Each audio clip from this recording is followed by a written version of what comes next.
ফার্স্টে আল্লাহর কাছে শুকরিয়া আদায় করি আলহামদুলিল্লাহ, আলহামদুলিল্লাহ। আল্লাহ আমাকে এবং আমার মাকে উমরা পালন করার জন্য কবুল করে নিয়েছেন। সেটার জন্য আল্লাহর কাছে শুকরিয়া আদায় করি আলহামদুলিল্লাহ। এখন যেই স্থানে আছি এটা হচ্ছে মসজিদে কুবা, যেটা কিনা মুসলমানদের ফার্স্ট মসজিদ। খুব সুন্দর একটা কাহিনী আছে এটার, যেটা কিনা অনেক আপুরাই জানেন। আমি কিন্তু ফার্স্ট টাইম জেনেছি হজ করতে গিয়ে। যাওয়ার পরে মুআল্লারা হচ্ছে কাহিনী বলে যে এই স্থানে আমরা নিয়ে আসলাম আপনাদেরকে, এইটার গুরুত্বটা কী তখন ওনারা বলে, বা আসার আগেও কম বেশি আমি শুনেছি যে এখানে 2 রাকাত নামাজ পড়তে হয়, নফল নামাজ পড়তে হয়, শনিবারে নাকি পড়তে হয়।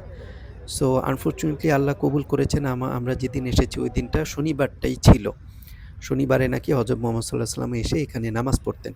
সো এখানে 2 রাকাত নফল নামাজ পড়াটাও কিন্তু অনেক সোয়াবের কাজ। যতটুকু আমি জেনেছি এক হজের সোয়াব মনে হয় পাওয়া যায়। সঠিক কিনা আমি জানি না।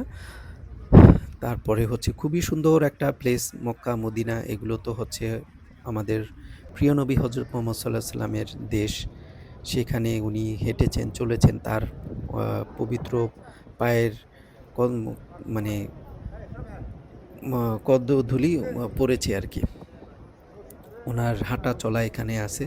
সো এইসব অনুভূতিটাই আসলে অন্যরকম। সো সবাই দোয়া করবেন যারাই যাবেন, সকল মুমিন মুসলমানদেরকে যেন আল্লাহ কবুল করে নেয়। সুন্দর পবিত্র স্থান যেন আল্লাহ আমাদেরকে নিয়ে যাওয়ার কবুল করে নেয়। আসলে আল্লাহ কবুল করাটাই হচ্ছে বড় ব্যাপার। সো আপনারা সবাই দোয়া করবেন। অবশ্যই সেখানে যাবেন। ছোটখাটো জ্ঞান থেকে আমি আপনাদেরকে কিছু শেয়ার করলাম আরকি।